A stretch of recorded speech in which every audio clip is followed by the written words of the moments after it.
National industrial corridor development programme के तहत 12 industrial zone बनाए जाएंगे। जो 12 इंडस्ट्रियल जोन बनाए जाएंगे वो कहीं न कहीं बड़े नेशनल हाईवे से लिंक होंगे, इसके आसपास होंगे। ये national industrial corridor development programme के तहत 12 इंडस्ट्रियल जोन देश के हर क्षेत्र में बनाने का हमने निर्णय किया है। सबसे महत्वपूर्ण निर्णय मध्यम वर्ग के लिए मुद्रा ऋण की सीमा 10 लाख से बढ़ाकर 20 लाख कर दी गई है। पुराने ऋण का जिन्होंने सफलतापूर्वक भुगतान किया है वो सभी को इसका फायदा मिलेगा। एमएसएमई के लिए क्रेडिट गारंटी स्कीम शुरू की गई। छोटे व्यापारियों और छोटे उद्यमियों को बिना गारंटी से इससे ऋण मिल पाएगा और उनके व्यापार को नई सरलता और सामर्थ्य दोनों मिलेगा। सशक्त युवा ये किसी भी देश के विकास की प्राथमिक शर्त है। 2 लाख करोड़ के पीएम पैकेज की घोषणा हमने की है, जो 5 साल में 4 करोड़ 10 लाख युवाओं को इसका लाभ पहुंचने वाला है। 1 करोड़ युवाओं को टॉप कंपनी में इंटर्नशिप के अवसर, अलाउंस और एक मुफ्त सहायता राशि देने का भी निर्णय हमारी सरकार ने किया है। केंद्र सरकार ने भी लगभग कई हजार नियुक्तियों की घोषणा की है। कैपिटल एक्सपेंडिचर को बढ़ाकर 11,11,000 करोड़ तक पहुंचाना ये अपने आप में एक मील का पत्थर है। इससे कई युवाओं को रोजगारी के नए अवसर पैदा होंगे और हमारा इंफ्रास्ट्रक्चर भी मजबूत होगा। पीएलआई स्कीम और 12 इंडस्ट्रियल जोन के विकास से भी तजज्ञ युवाओं की नौकरियों का सृजन होगा। स्टार्टअप और एमएसएमई के लिए जो वित्तीय प्रोत्साहन हमने दिया है वो भी युवाओं के लिए कारगर साबित होने वाला है। दीनदयाल अंत्योदय योजना के तहत 10 करोड़ से अधिक महिलाओं को संगठित कर 90 लाख से अधिक स्वयं सहायता जूथ बनाए गए हैं और लखपति दीदी योजना के तहत 11 लाख नई लखपति दीदियों को ये 100 दिन में प्रमाण पत्र दिया गया है। 1 करोड़ से अधिक लखपति दीदियां प्रतिवर्ष 1 लाख रुपया सालाना कमाई कर रही है। ये महिलाओं के लिए 1 लाख का राशि एक स्वप्न माना जाता था, आज वो सम्मान के साथ अपना जीवन जी रहे। इसके साथ पर्यटन दीदियों जो गाइड का काम करेगी, पर्यटन मित्रों और ड्रोन दीदी के माध्यम से सेल्फ हेल्प ग्रुप और युवाओं को पर्यटन से जोड़ने का काम भी हमने किया है। प्रधानमंत्री जनजातीय उन्नत ग्राम अभियान, इसके तहत 63,000 जनजातीय गांवों का पूर्ण विकास किया जाएगा, जिससे 5 करोड़ आदिवासियों की आर्थिक स्थिति में सुधार आएगा। ये योजना के तहत गांव को प्राथमिक जरूरियातों से और प्राथमिक सुविधाओं से संपूर्ण युक्त किया जाएगा। अनुसूचित जनजाति के दिव्यांग व्यक्तियों के लिए 3 लाख नए पहचान पत्र एक अभियान चलाकर 100 दिन में दिए गए।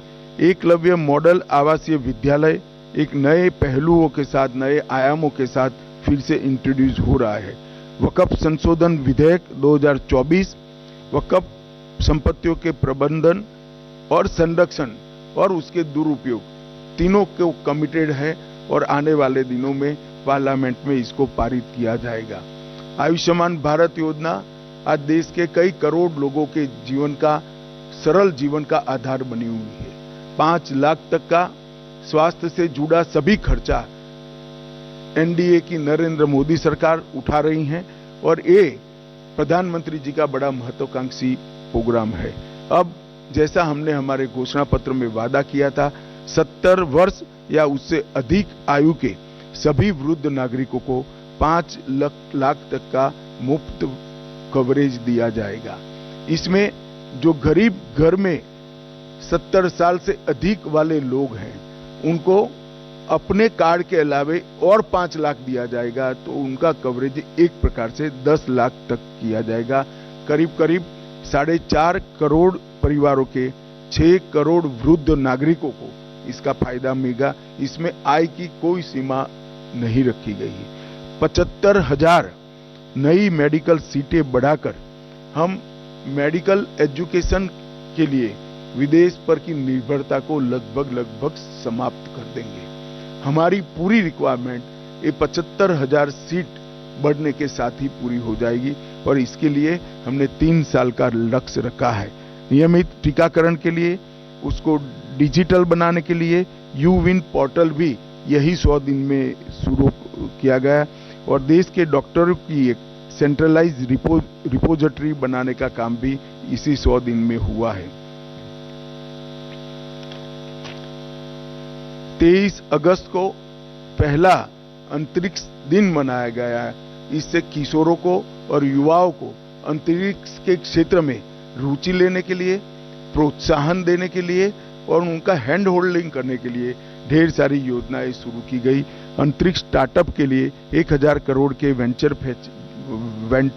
कैपिटल फंड की योजना भी हुई। आपदा प्रबंधन के लिए राष्ट्रीय डेटाबेस और ग्रामीण भूमि रिकॉर्ड के लिए भुवन पंचायत पोर्टल भी शुरू किया गया।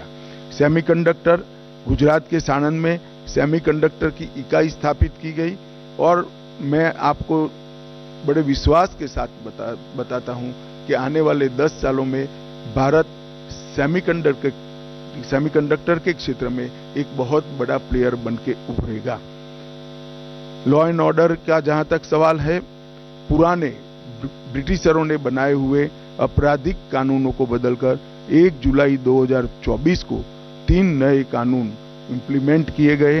भारतीय दंड संहिता, भारतीय नागरिक सुरक्षा संहिता और भारतीय साक्ष्य अधिनियम, भारतीय न्याय संहिता, भारतीय नागरिक सुरक्षा संहिता और भारतीय साक्ष्य अधिनियम, ये तीनों क्रिमिनल जस्टिस सिस्टम के पूर्ति करने वाले कानून आने वाले दिनों में हमारी क्रिमिनल जस्टिस सिस्टम को न केवल लोकभोग्य बनाएंगे, लोगों को न्याय मिलने का एक सरल रास्ता होगा, समय पर न्याय मिलने की शुरुआत होगी।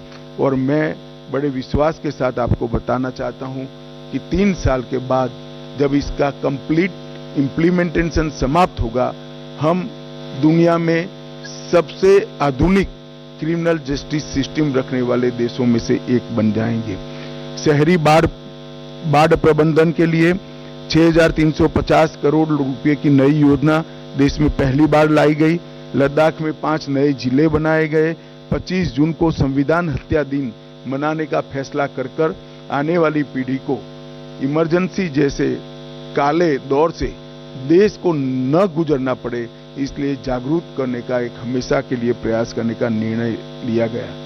पूर्वोत्तर में हाइड्रो इलेक्ट्रिक परियोजनाओं की मंजूरी दी गई लगभग 4100 करोड़ रुपया के साथ, और राष्ट्रीय ग्रीन हाइड्रोजन मिशन को सेकंड ट्रेज को भी शुरू कर दिया गया। मित्रों, पीएम मोदी जी का युद्ध के बीच में रूस और यूक्रेन की महत्वपूर्ण यात्राओं को पूरी दुनिया आस के साथ नजर गड़ाकर बैठी है। पहली बार भारत में यूनेस्को की विश्व धरोहर समिति की बैठक हुई। आने वाले दिनों में इससे हमारी कई धरोहरों को वापस लाने में हमें बहुत बड़ा फायदा होने वाला है। आपदा प्रबंधन अधिनियम, इसको 2024 में लोकसभा में पेश किया गया है और मैं मानता हूं कि अर्बन फ्लड मैनेजमेंट, अग्निशमन सेवाएं, ग्लेशियर झील विस्फोट, फ्लड और अन्य डिजास्टर के मिटिगेशन के हेतु ये जो आपदा प्रबंधन अधिनियम आया है वो सब जरूरियातों को आज के दिन की पूरा करेगा और इसके लिए 12,554 करोड़ की योजना भी ये सब विशिष्ट आपदाओं के लिए निश्चित किए गए हैं। 4 सितंबर को 35 सालों के संघर्ष के बाद त्रिपुरा में NLFT और ATTF के साथ शांति समझौता किया गया। मानस हेल्पलाइन नारकोटिक्स की रोकथाम के लिए और सूचनाओं के लिए शुरू की गई। अगले 5 साल में 5,000 साइबर कमांडो तैयार किए जाएंगे और साइबर अपराध के लिए सस्पेक्ट रजिस्ट्री भी तैयार की जाएगी। मित्रों, 100 दिन में इतना सारा जो काम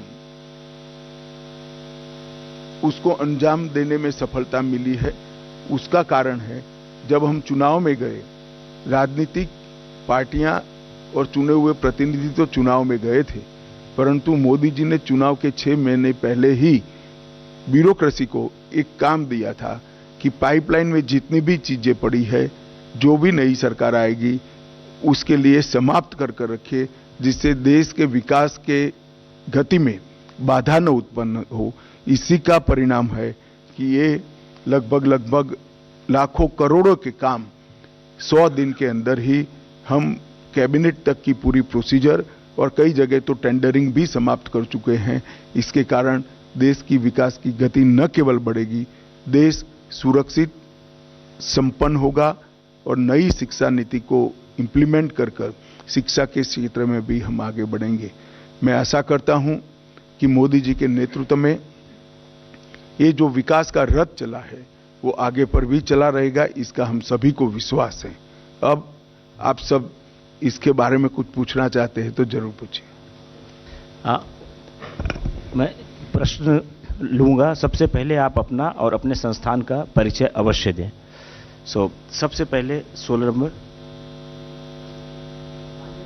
नमस्कार। सबसे पहले तो मैं आपको, आप 16 नंबर नीचे कर दो। हाँ जी, सबसे पहले तो मैं आपको धन्यवाद दूंगा। हिंदी के प्रति जो आपका अनुराग है, हिंदी को अंतर्राष्ट्रीय भाषा बनाने की बात आपने कही है, लेकिन मेरा सवाल है, विकसित भारत में जो राजनीतिक विमर्श है, भाषा का जो विमर्श है, उस पर सवाल करना चाहता हूं। हरियाणा में चुनाव चल रहे हैं।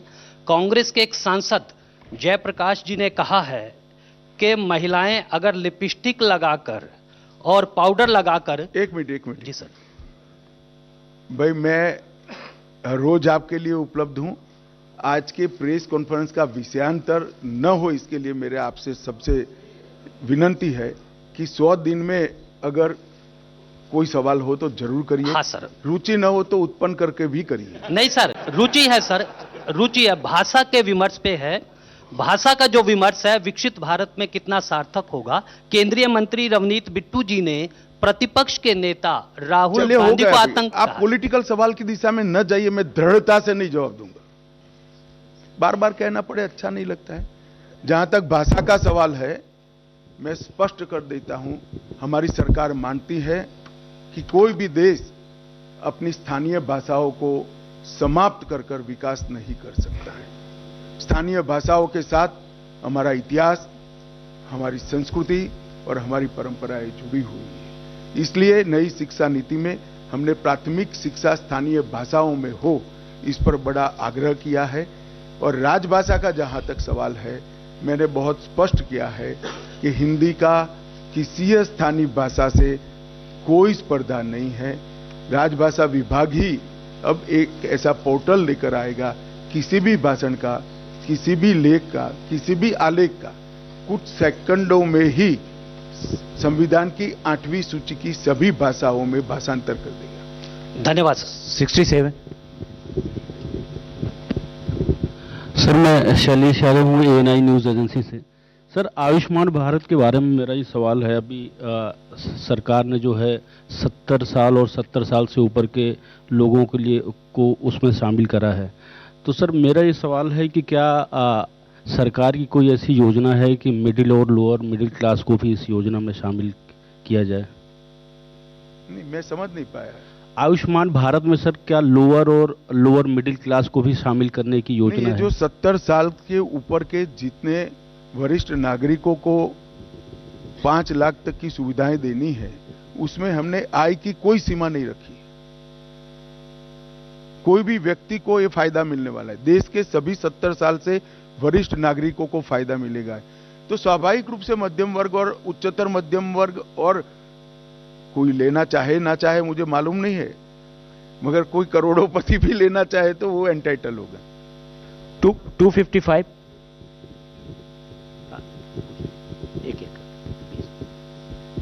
सर, मैं अमित हूँ, टाइम्स नंबर से। सर, एक सवाल है। 100 दिन के जो अचीवमेंट्स की बात हो रही है, उसमें तमाम चीज़ें हैं, लेकिन विपक्ष ये कह रहा है कि जो रेलवे है, रेलवे में जिस तरह से हादसे हो रहे हैं, जिस तरह से चीज़ें हो रही है, और कई लोग उसको देख के कह रहे हैं कि ये सरकार में रेल हादसे हो रहे थे, लेकिन जो देखा गया है किस तरह से सामने हुई, तो क्या आपको लगता है कि उसमें सैबोटेज वाली भी चीज हो रही है या कोई साजिश है उसमें जानबूझ के सरकार को बदनाम करने की कोशिश रेल हादसे के जरिए?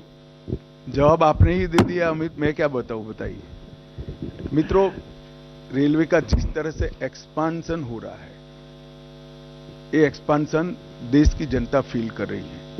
और जहां तक हादसों का सवाल है, हम इसकी तह तक जाकर इसकी जांच करेंगे। कारण जो भी है, इसका निवारण करने के लिए सरकार कटिबद्ध है। आपके सवाल के अलावे भी मेरी विगत 2 दिन में अश्विनी जी से लंबी बात हुई, उन्होंने एक पूरा रोड मैप तैयार कराया है। हादसे अगर षड्यंत्र है तो वो भी लंबा नहीं चलेगा, और जहां जहां कोई और चीज की जरूरत है, गैप्स है, इसको भी भर दिए जाएंगे। 107 107। सर, मैं कृष्ण मोहन शर्मा, भारत एक्सप्रेस से। अभी रेलवे से ही सवाल था। लोगों के मन में एक चिंता है कि जिस तरीके से ट्रेन की पटरियां